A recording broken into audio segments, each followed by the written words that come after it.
Hello and welcome to another episode of Sports and Songs Podcast. I'm your host, Dan. We got Andy with us here, the other co-host as well.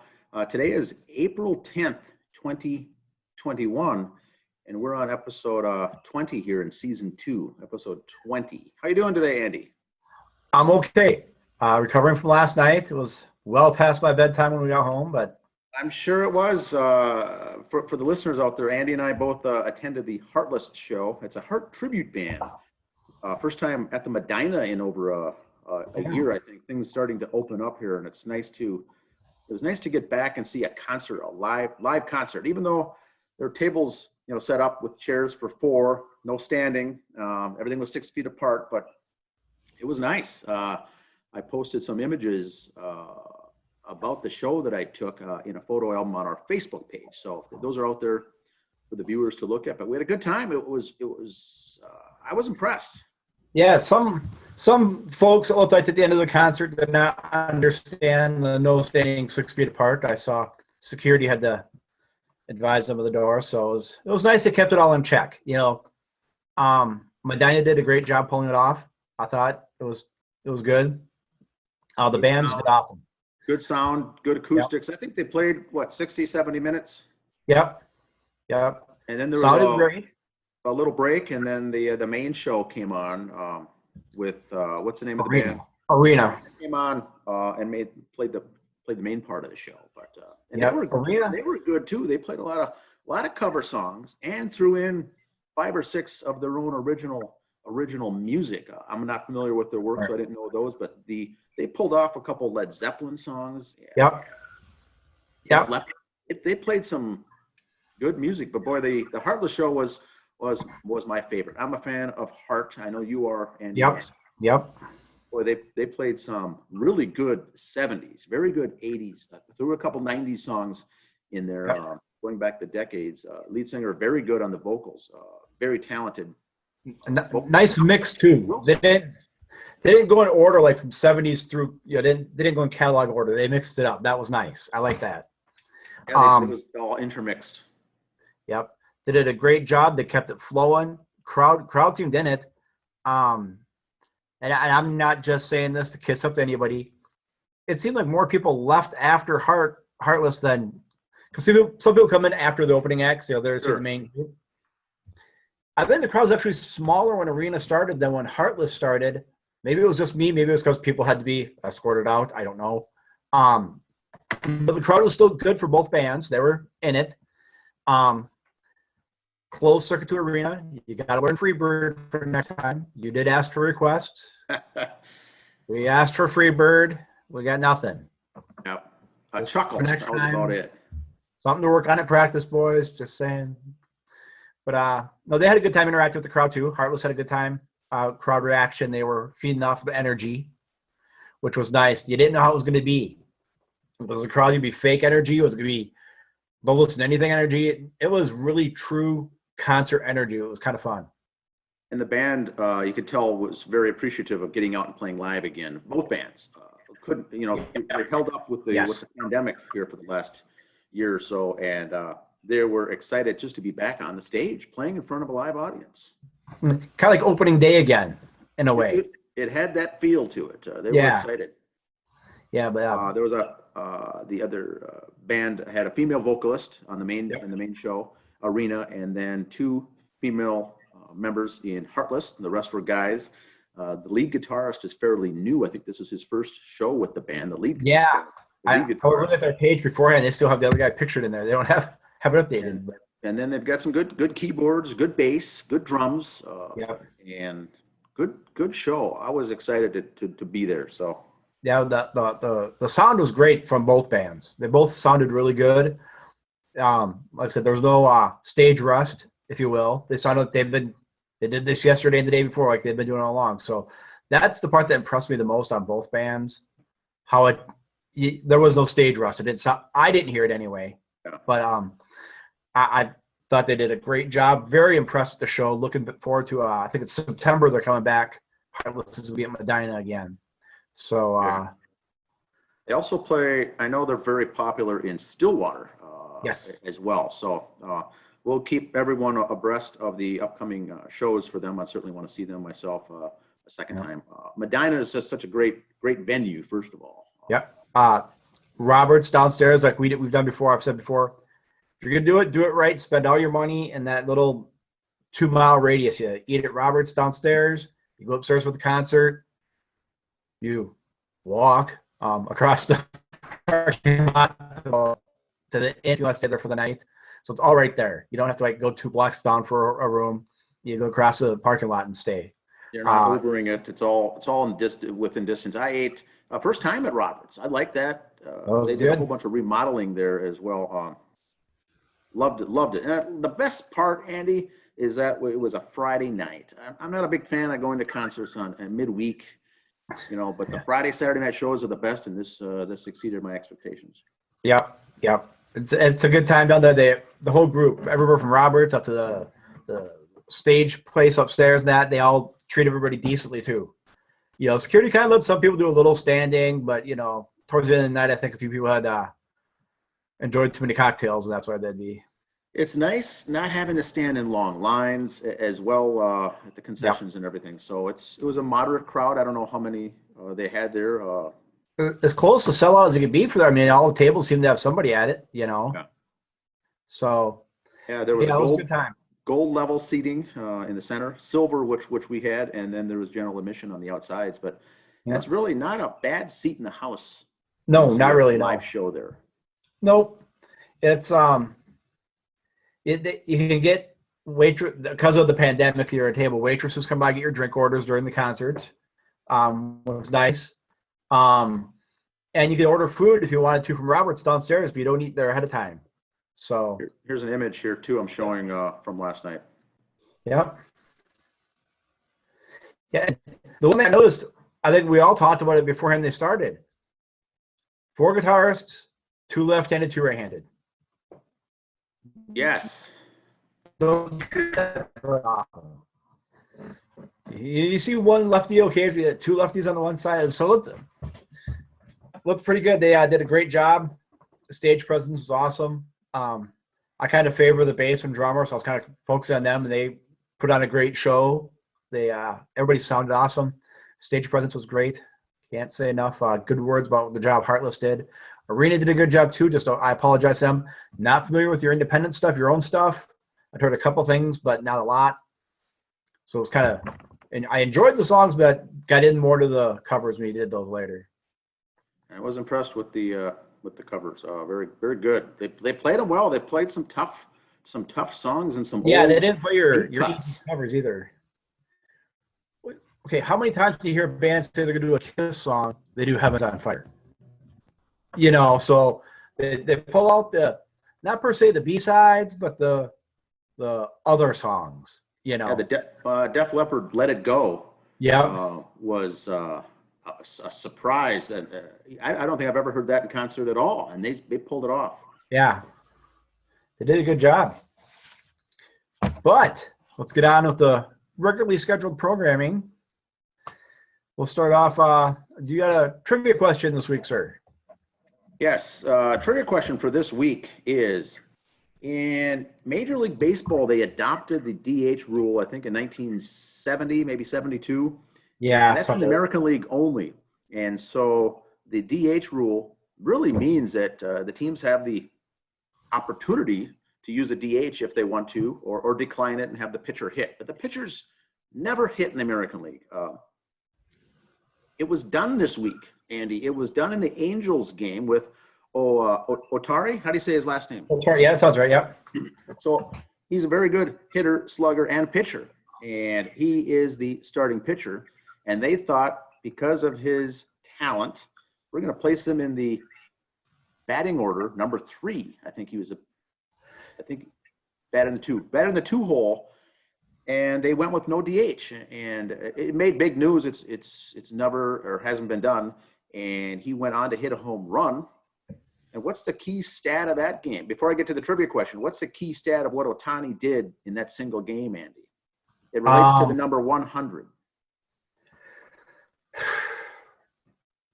been 100 months since a pitcher was in the starting. No, now there was a few years ago. Joe Madden for the Rays made a mistake and forgot to put the DH in there and had to have the pitcher bat. So it's been 100 months since that happened. No, almost. That ties into the trivia question, Andy. But the note was he threw a pitch that exceeded 100 miles an hour in that game, which is rare, not too common, I guess, not too rare. But what he also did at the plate, his home run had an exit velocity of 100 miles an hour off the bat. And I think that was the first time in the game, in any game, a batter and a pitcher has done those two same things. And so this guy's talented, of course. You'll be seeing more of that. The question for the trivia is, this is only the second time ever in the history American League team has declined to use the DH. And the trivia question is, when was the other time? What's the name? When's the date? You said it earlier. It was Joe Madden for the Rays. Okay. What was the date that took place where a team elected not to use the DH in an American League game? That's the trivia question for this week. And that pitcher for the Angels, he plays in the outfield days he doesn't pitch. Yeah. So he's a starting pitcher. If I was the Angels, I'd make him a reliever so they could pull him in from the outfield and not, he's already warmed up. But as a starting pitcher, and if he's not starting, he's in the outfield. He had a good video this week. I think it was the game after. He's at second base, and Trout hits a home run. Clearly, he turns out he's waving goodbye to the ball as it goes out the stadium. So the guy's a little bit of a character right there, He's got some fun. He's fun and fun to watch. And if you get a chance, watch him. He's a big guy, big dude, but boy, he could hit the ball and pitch, do it all. Oh yes. That's all I've got for the trivia. We got some high school and college tournaments to kind of update everybody up on. Some of them are being played today on Saturday. So I'm just going to say game in process, so we'll go from there. We'll wrap up boys hockey. Finished up last week. Class A went to Gentry Academy. They finished the season 16-0 with an 8-1 victory over Dodge County. Class 2A went to Eden Prairie. Our friends at Eden Prairie, they won 2-1 in overtime against who they have their Lakeville South. That was a very good game. That went to overtime on that one. Girls hockey, Class A, 3-2 win in double overtime for Proctor Hermantown. They finished the year 18-0. So that was pretty good there. Double overtime for a girls game. Any overtime game in hockey is good. And in double A for girls, Edina won. They finished the year 19-0. Basketball, boys championship games are being played today on Saturday. So we just got the matchups for you. Hancock and Hayfield playing A, the 4 seed from the north against the 3 seed from the south. Double A boys basketball is Caledonia and Wasika, the 2 seed from the south for Caledonia, and the 1 seed for Wasika in the south. 3A is Minnehaha Academy, the number 1 seed in the south, going up against, as the locals like to say, Alexandria, the number 1 seed in the north. That should be a good game right there tonight at 6 o'clock from Target Center. And the 4A game is, of course, Creighton Durham Hall against Wyzetta is the night game there at center of the Target downtown. Girls finished up last night. Minneota wins the Class A over Belgrade. Albany is your Class 2A champion over Providence Academy. Becker wins the 3A with a win over Washburn. And surprisingly, and I say surprisingly, the score was 43-45. Surprisingly, Chaska beats Rosemount. Chaska only win by 2. Again, didn't see the game because we were out last night. But Chaska, again, is your 4A champs for the girls. Well, I would like to interject. Yep. We recorded and watched it this morning, Andy. Okay. And that game was one heck of a game. Rosemount came in, ranked in the state, I think number 11. Chaska was, I think 2 or 3. And Chaska just got done, beating Hopkins in that wild semifinal matchup this week, which was an unbelievable game. Huge upset. Hopkins is ranked, I think, 4th in the nation, and Chaska is ranked 20th in the nation. Chaska beat them. Huge game. And so Rosemount gets by, come into the state tournament final with 3 losses under their belt. They're in that tough conference. 2 of their losses were to Farmington, who are ranked 2nd most of the year. Yep. Them in the state in the quarterfinals. They knocked them out. So, like we say, it's always tough to beat a single team 3 times in any sport. They knocked Farmington out, which one could argue, Rosemount knocked out a team in the state that was ranked 2nd, and Chaska knocked out a team in the state ranked 1st. So both had rights to be there in that championship game. Lower scoring, 45-43, but our hats go off to the Chaska Hawks, a local team here. Kaylee Van Epps, family friend, named player of the game, made the final shot with a tie score ball game, less than a minute to go in the paint, and finished with 11 points, a bunch of assists and rebounds.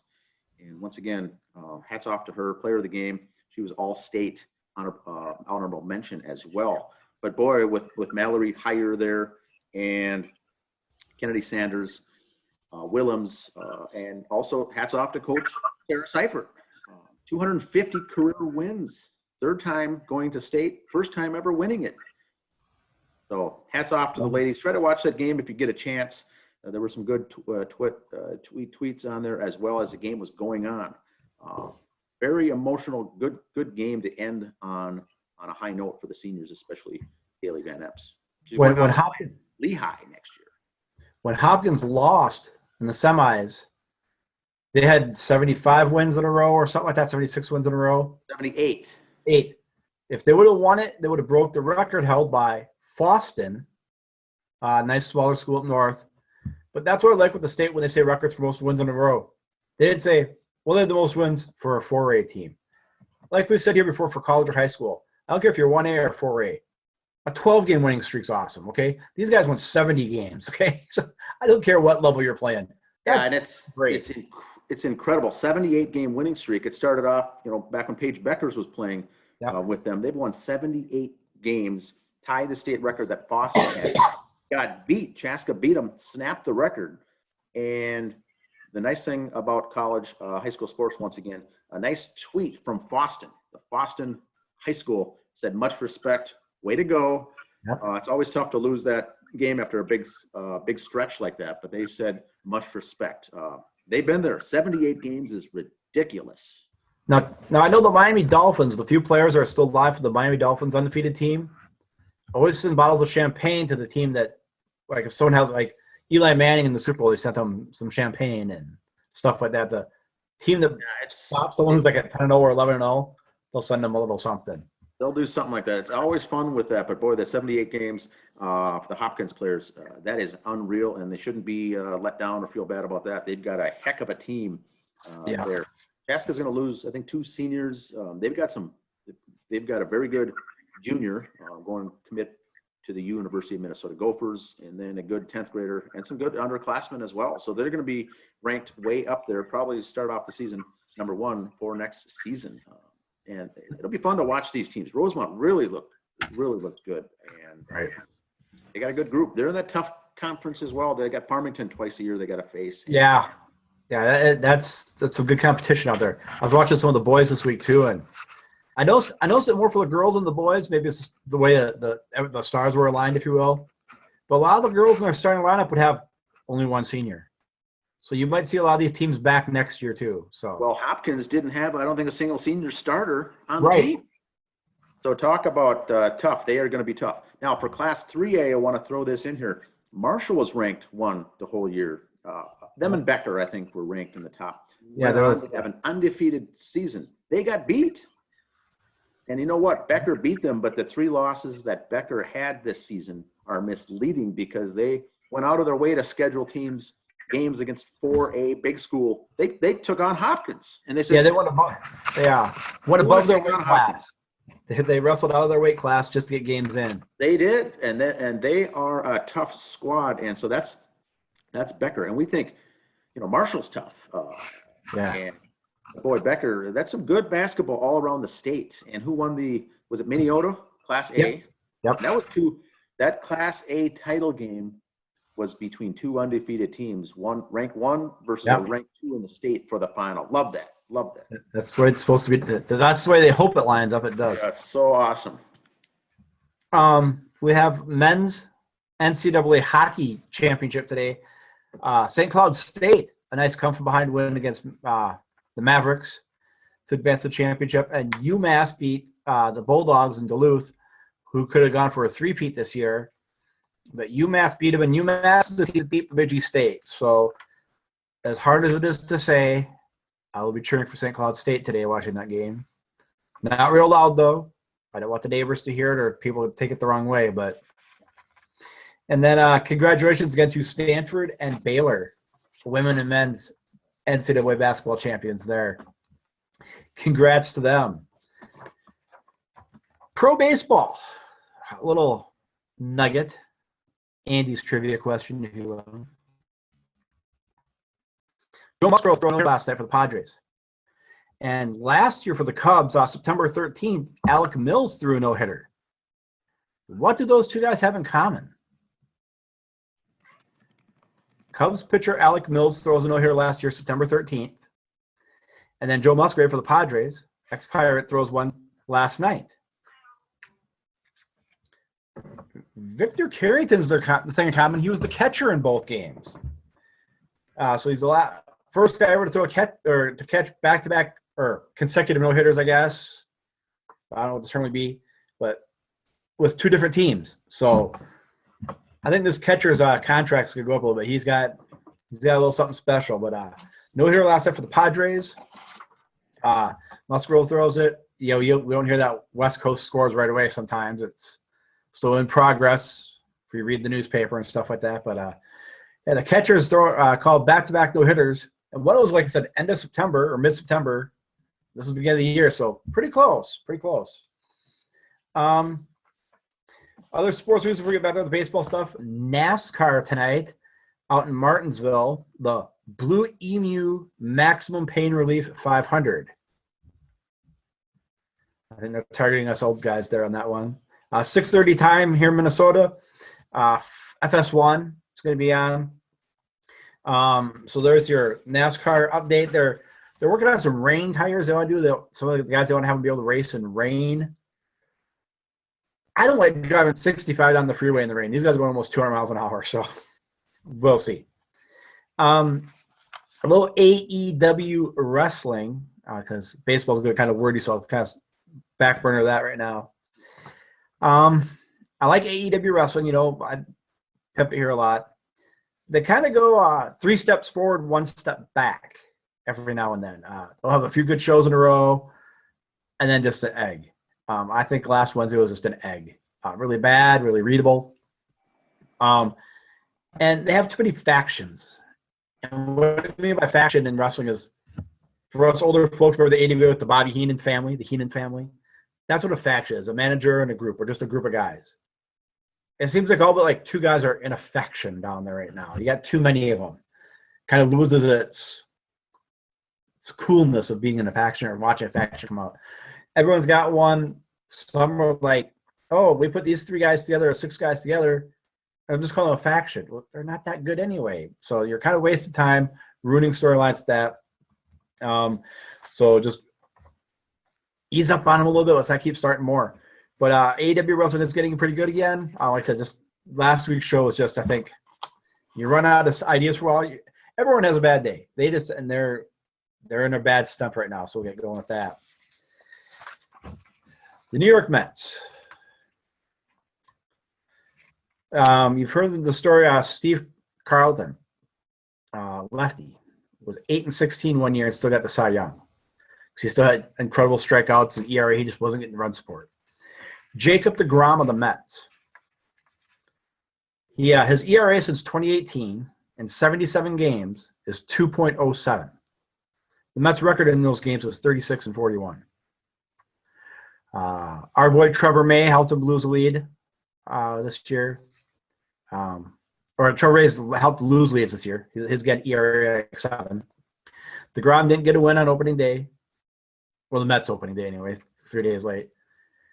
And that's just the thing with DeGrom. You look at his numbers. The strikeouts are always up there. The ERA is nice and low. And it'll be 2-0 or 2-2 after 9 games because they can't hold a lead for the bullpen there. So if you watch DeGrom pitch, don't turn it off when they pull him in the 6th and assume it's a win. DeGrom in that game, he was up 2-0, kind of like the guy for the Angels. He had the RBIs. DeGrom was, and it could be the last time ever. Here's another factoid. Mets' first game of the season, Jacob DeGrom's pitching. He got the first hit for the team that year, batting 9th. So, the American League, it's never going to happen again. But National League, first hit of the year, sometimes it's the number 9 guy, but in the National League, if it's the pitcher usually, he ain't getting a hit. Well, DeGrom did. So, hats off to him on that. Another Mets issue, which we talked about last night, the big elephant in the room, Michael Conforto. Did he lean into that pitch the other day to get hit by the pitch to move on? Here's just a few other things I looked at. I'm not going to get into it if he leaned in or not. That's been covered on shows before, and we'll touch on it a little bit later, but just here's other things leading up to it. Conforto already got hit by one pitch earlier that day anyway in that game. So you know what? You got hit by a pitch twice in that game. Come here, buddy. You tell me about it. She's a help. So Conforto got hit by a pitch twice in that game, including the end there. That would have been strike 3 if they called it a strike. But here's the thing. That would have been the second out. Pete Alonso was on deck. So you had 2 outs, bases loaded, Pete Alonso coming up. So if they call it strike 3, game's not over. Not saying Alonso will get a hit and score it anyway. I'm just saying it's kind of like I saw you lost at the 86 Mets. When Mookie Wilson hit that ball between Buckner's legs. Buckner grabs it and touches the base. They go to the 11th inning. Or next inning. The score was tied. It's not like that was it. If he makes the play, game's tied. So the Mets could have still won that game anyway. That was like their only option. Bases could have been loaded. Pete Alonso with 2 outs. Who knows? Pete was 0 for 2 with 2 walks that game. Who knows how he would have done? We'll see. Well, we'll never see. But does Major League Baseball come back and fine Conforto for leaning in? The rule states you have to get out of the way. He moved his elbow in and leaned in. He didn't move his feet, but he moved his arms. So that might be some of the argument people have on it. But I grew up watching Craig Biggio and Don Baylor where that was a common practice. I mean, but the rules have changed for it, so I get that. If he gets fined, yeah, he should. Then you broke a rule. They can't take the win away. They can't change that. They're not going to redo the Pine Tar game and have everybody come back. So, but we'll see. I don't know. What do you think there should be fines to him on it? Do you think baseball might tweak the rule? Well, the fine, I think, wouldn't be necessarily on him. I think it was just a bad call.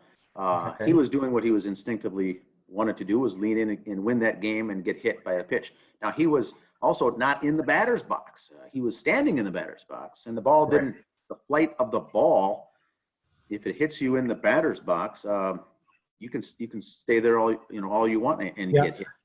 But the replay shows it basically crossed the plate on the edge, black. And so he did go out of his way to lean into it, did not make any effort to jump back or get away. But the bases were loaded and a tie game.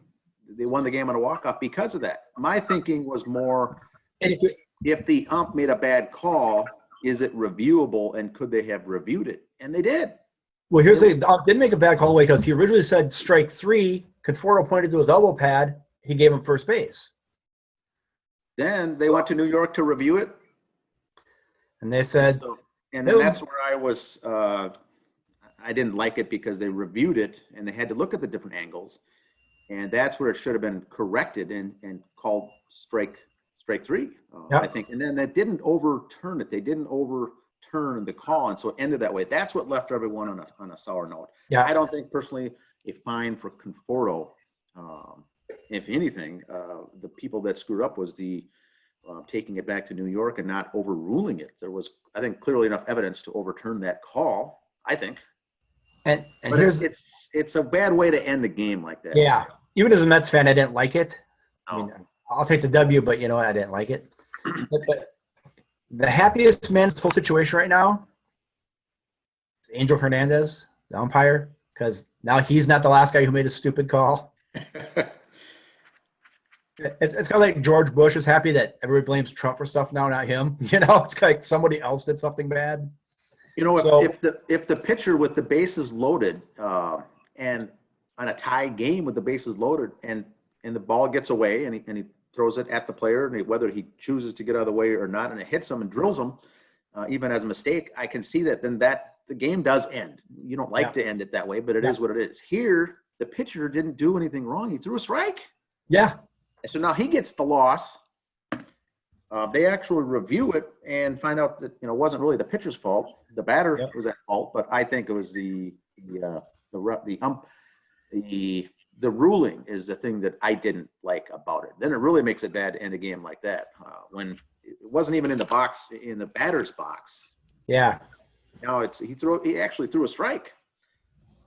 But that's my piece on it. Yeah. And other great baseball news going on in the world right now, like we talked about a week or two ago, Major League Baseball has moved the All-Star game to Coors Field in Denver. Piece I got off of Town Hall, Katie Pavlich did this report, and I've read a lot of her stuff. I like Katie's stuff. She's a good writer. It says, as you've heard by now, Major League Baseball Commissioner Rob Manfred announced the 2021 All-Star Game and draft had been pulled from Georgia. The reason? Manfred is caving in to the woke mob that claims the state's new election law, which requires voter identification to cast a ballot and extends early voting to 17 days, is racist. Extended early voting. Major League Baseball fundamentally supports voting rights of all Americans and imposes restrictions at the ballot box, Manfred said. In 2020, Major League Baseball became the first professional sports league to join the nonpartisan Civil Alliance to help build a future in which everyone participates in shaping the United States. Really? Major League Baseball made the decision after Joe Biden called and falsely called the law Jim Crow on steroids. The decision came a little more than a week after the passage of SB 202, a Georgia law that President Biden criticized earlier in the week, saying that it was racist voting, or it will restrict voting against the residents of the state, the league cited. But now, the Associated Press is reporting Major League Baseball plans to move the game to Denver. If you look it up, Denver has more strict voting laws than Georgia. Colorado requires a voter ID in person, either a driver's license or an IRS-issued ID card, a valid passport, or valid employee card with a photo. Major League Baseball better.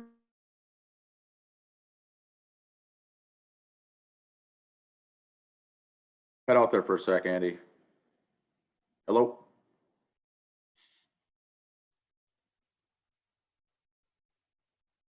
Hello? Why did you go to Colorado? Andy, you cut out there for about 10 seconds. Could you repeat that last thing? You froze up. Yep. Georgia, their voting law says 17 days. Colorado's is 15 days, and you moved it to Colorado because you didn't like the 17 days in Georgia. Fox News had a thing out. Gabriel Sterling, he's the chief operating officer of the Georgia Secretary of State's office. On Wednesday, he said on a Fox News Rundown podcast that it's disgusting for some of the left to claim that the state's new election law will support or suppress minority votes. Now, Sterling, before you think he's one of the guys, he rejected former President Donald Trump's claims of widespread voter fraud in the state. So he wasn't he's not a Trump guy. Okay, so don't think it's all the Republicans are saying this. He thinks what the media is doing is a disservice to the public by accepting Stacey Abrams and other Democratic politicians at face value. One thing he put on here in his quote, he said, let me tell you what happened. Thursday, the bill passed. The business community said it was a good compromise. The Republicans who were there said it was a good compromise. It didn't go as far as a lot of those initial people wanted on the bill. So the bill was cut down on stuff.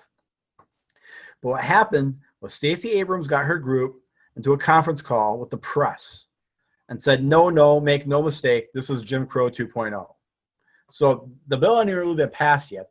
Like most bills, this bill is a 98-page bill. It was not 3 sheets of paper. Here's our bill. It was 98 pages. And all of a sudden the press is going, oh, this is a terrible bill. None of them read it. He went on to say, Georgia passes voter suppression. Insert whatever they pass here is what Stacey Abrams wanted on her press release. And then they go already to go on because they need to raise money to turn out votes. They needed to keep people's emotions stirred up and their anger and rage going. If you heard Charles Barkley earlier this week, Charles Barkley's not afraid to say what he's got to say. Barkley's very political on stuff. He used to be pretty right-wing, I think. I think he's a little more – he's still right-wing, but he's a little closer to center now, in my opinion. But he basically said the same thing. Politicians on both sides are stirring the pot to keep everybody against everybody. So, I mean, Charles Barkley gets it. He went on to say, and here's the weird part, Washington Post, which is a pretty Democratic paper. The president got 4 Pinocchios from the Washington Post for his characterizing them of cutting back on early voting. Biden was wrong. He was not being served well by his staff.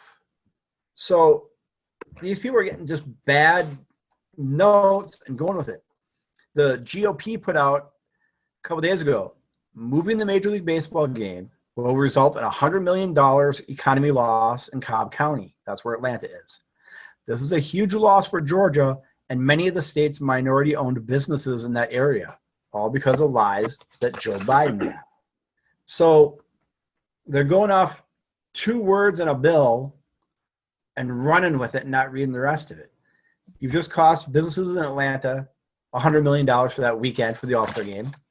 You're not going to have the draft there, so that's going to cause more bills.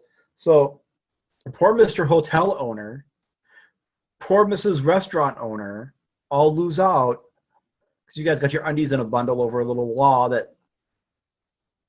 about voter ID.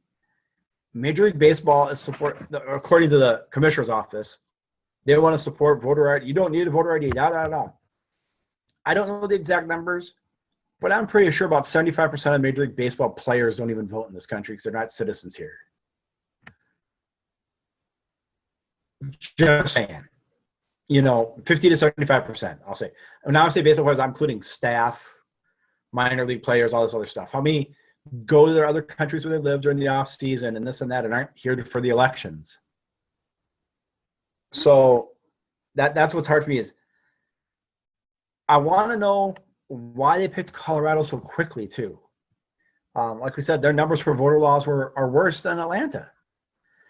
Why didn't they just move it to not have it or hold it up or put it in some California Democratic hotspot where you rally the band and get all your troops together for it. Or move it up here to Minnesota. We got all the George Floyd stuff going on here. There's enough media up here that help cover your to plead your case up here for that too. Because we want to do voter ID up here too, so you could help plead your case to our constituents up here how it's a bad idea, or any other state that might be putting that on their bill. Instead, you went to a state that's got tougher laws than one you pulled out of. Rob Manfred is doing a horrible job. I love Major League Baseball. Okay, when I fill out a form which says what religion are you, I put Major League Baseball. Okay, it's my thing. But right now, they're becoming that relative. It's like, I love my grandpa, but geez, he voted for Obama. It makes it tough at Thanksgiving. It's that type of uncomfortable relationship I have with baseball right now. I love the game. I love the way it's played. I love the players. But they're playing politics now. So it's really hard for me to say I like baseball, because people will ask you, what do you think about the voter ID? I think that the starting a runner at second base in the extra innings is stupid. That's what I think of it. That's my 2 cents on it. Yes, sir. Well, you bring up a good point, Andy, because number one, whether you or I as fans believe or agree with the voter ID law or not has nothing to do with Major League Baseball. Right. Now, my question is, why does Major League Baseball care about anything that's politic driven?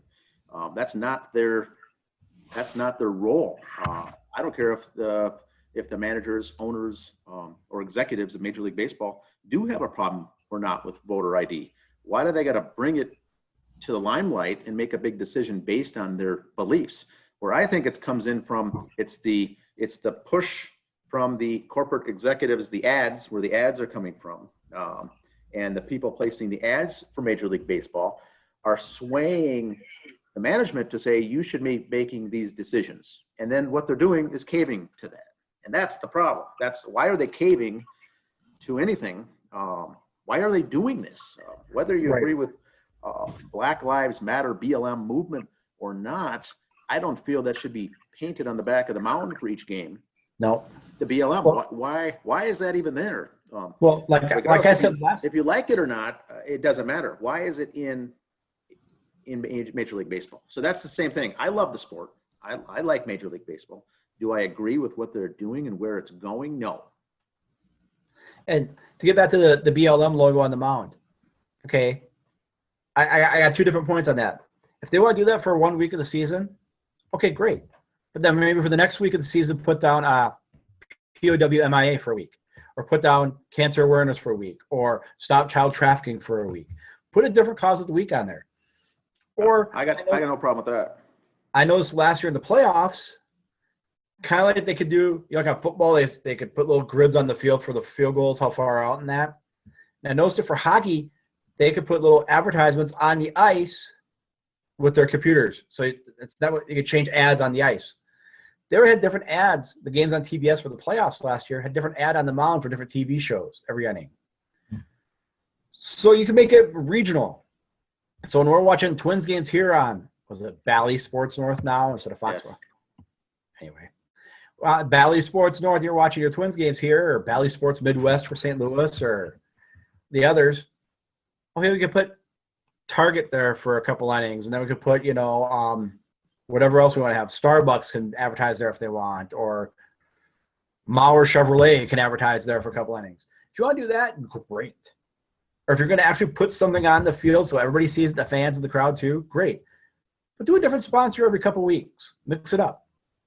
Oh, okay, go ahead. I won't go to Target Field right now because of the George Floyd stuff. Because I don't want to be down there with all that other harassment going on down there. I'm not gonna get mixed up in all that. I'll wait. But also, when team is supporting something like that on the outfield wall, that really bothered me too. Get out of the political stuff like that. Now, what's your viewpoint if Black Lives Matter, for instance, placed an ad and says, we want to buy some ad time to place an ad on the back of that pitching mound? I would say in that case, if you're placing an ad, you've got the money to do it, place an ad.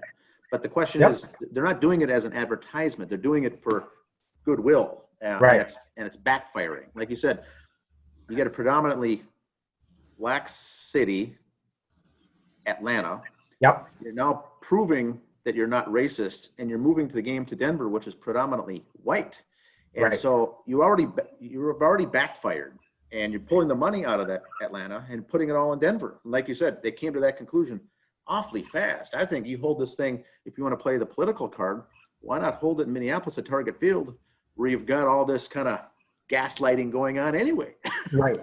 Yeah, right. If you're doing it for the voter laws, like you said at the beginning, Denver already has those laws. In fact, they're stricter yet. So you've also now backfired on that. So now it comes down to the fact that you're uneducated on the facts, and you're making decisions based on someone strong-arming you to make the decision without knowing the facts, which really makes it looks really embarrassing, I think. Yeah, like I said, it's kind of a good thing. If they want to pay for advertisement on the mound, or they want to pay for, they want to sponsor the opening pitch or something like that, Great, knock yourself out. Sell shirts up in the vending sections for all I care. That's not. I don't want the shirt. I'm not going to buy one. You know, do it that way for all I care. It's when you're throwing it down our throat.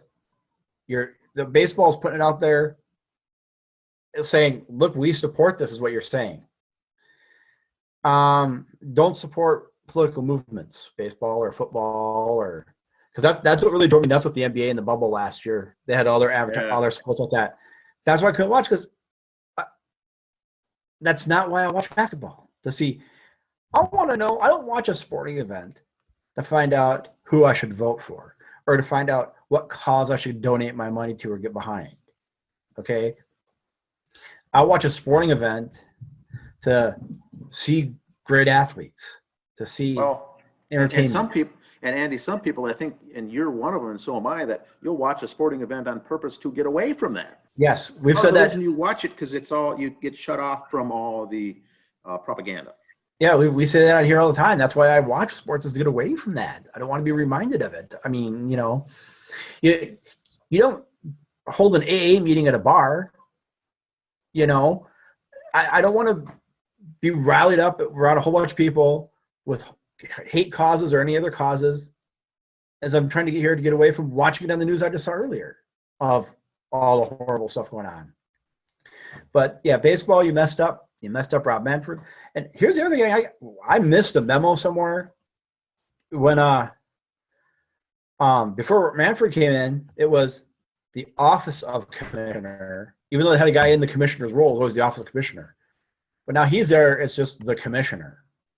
So there's no, it's just, because then before they said office of commissioner, because that guy in that role was still part owner of the Brewers for a while. So it said the office of commissioner. So that's, I didn't know if they were always going to go with that or not. I guess I never noticed until I was reading on this. It's always listed now as the commissioner. Okay, I know now. Now we all know it's not the office anymore. But Manfred's doing a horrible job. Adam Silver's doing a horrible job in the NBA. And this is why I think you're going to see hockey ratings go up real fast. NASCAR ratings go up real fast. High school sports, people going out to the games on Friday and Saturdays, they go up fast because they can get away from it all. What I think it would be an option, a plausible option, is if you get strong-armed from corporate executives from Coca-Cola to say, we're going to pull our advertising unless you pull the All-Star game out. The job of the Major League Baseball is to say, well, then you better think twice and maybe you shouldn't be advertising with us. Yeah. You go make the changes in the background. And then you can have those discussions to be business meetings about talking about advertising off the limelight. We don't need it in the papers of who's getting bullied around by corporate executives. They should be the ones saying, Coca-Cola, I don't like your thought process. You can go bye-bye now and take your advertising revenue with you. We're the ones calling the shots here, not you. And that's how it all gets discombobulated, I'll say. And you look at the popularity of sports. If Major League Baseball said, you know what, we're not going to advertise Coca-Cola anymore, not only Pepsi, but there's Ford, there's Nike shoe, there's Starbucks, whatever, tons of other companies that will jump in and take those spots. I've never watched a sporting event in my life, even as a young, impressionable little 5-year-old that whatever I saw on TV, I thought was gospel. I've never seen an advertisement during a sporting event going, you know, it was on during the Twins game, I'm getting one of those. Same here. Yo, Kirby Puckett advertise that? I'm buying one. No. Now, did it make me look into it more? Sure. Piqued my interest maybe. Or I'd look at it a little more. No. Now, the only exception to that would be greatest Twins player ever, Harmon Killebrew root beer. Yes, I'm buying anything with Harmon Killebrew's name on it. That's the exception to the rule. I think that's a statute here in the state of Minnesota, by the way. If it's got Harmon's name on it, you have to buy it. True. But good news, though. Speaking of good news, at Target Field, I did notice during opening day when they had the rain there, I thought it was good humor. This is the stuff I like to see about the fun. The tarp they keep on the side had a big salted nut roll cover on it, so it looked like a big, huge salted nut roll candy bar. That's great advertising right there. That's wonderful. You know, if they had like a big candy bar there or a big beer can or pop can or something like that, or a big Subway sandwich or something. That's good advertising. But then again, Target Field dropped it because in center field you're advertising for North Dakota. Now, I guess if it was the week the Bison played their football game there last year, I'll give you that. Twins are playing there, not North Dakota Twins. Okay, off my soapbox. Getting a little lightheaded up here. But because of the no teams in Major League Baseball in North or South Dakota or even Iowa, the Twins fan base reaches all of those states. So one could argue then, we've got so many fans, Bismarck, North Dakota, and Minot and whatnot. You may see more of that. But you're right, it's a goofy thing nonetheless. It looks kind of weird. That'd be like if at a Mariners game it said, come visit Portland, Oregon. And it also kind of makes me wonder, we got all these companies in Minnesota and none of them going to advertise there, but visit North Dakota did.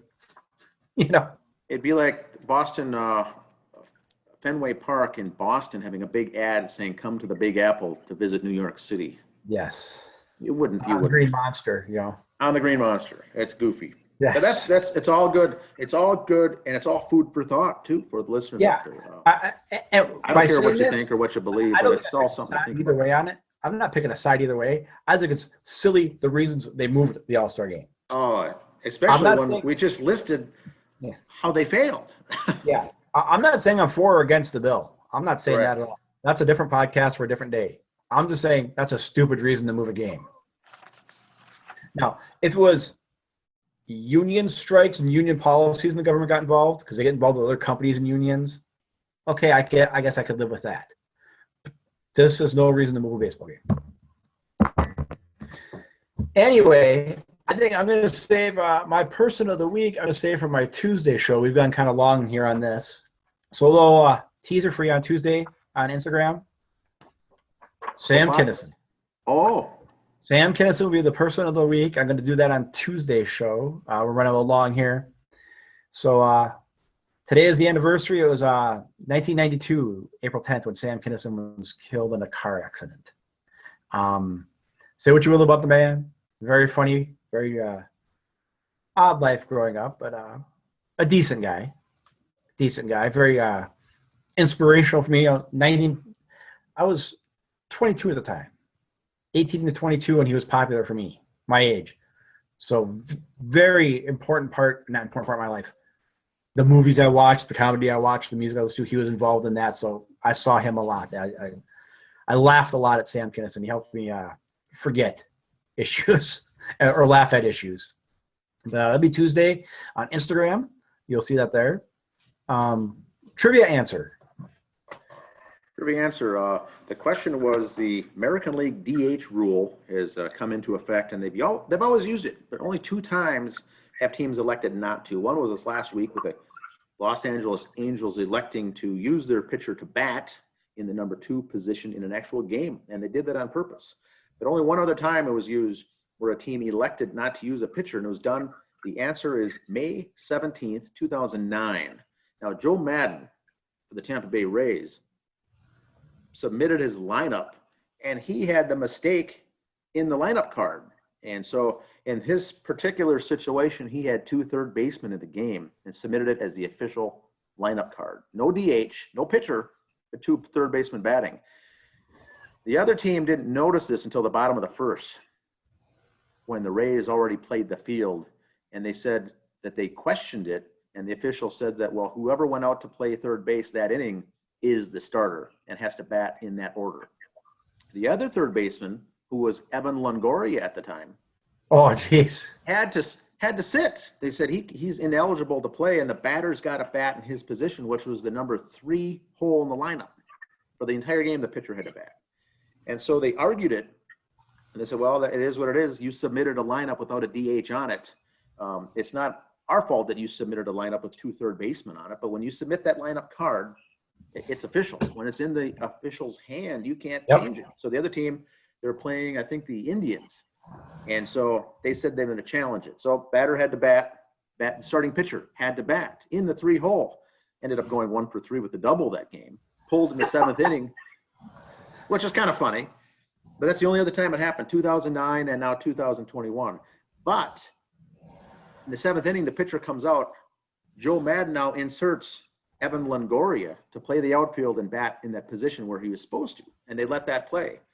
Afterwards, the officials got together and says, you know what, because his name was drawn through the lineup card because he was ineligible to bat, he's ineligible to come in and re-enter that game at all. He never should have come in 7th inning or not. Evan Longoria should not even have had the right to enter that game due to an MLB rules.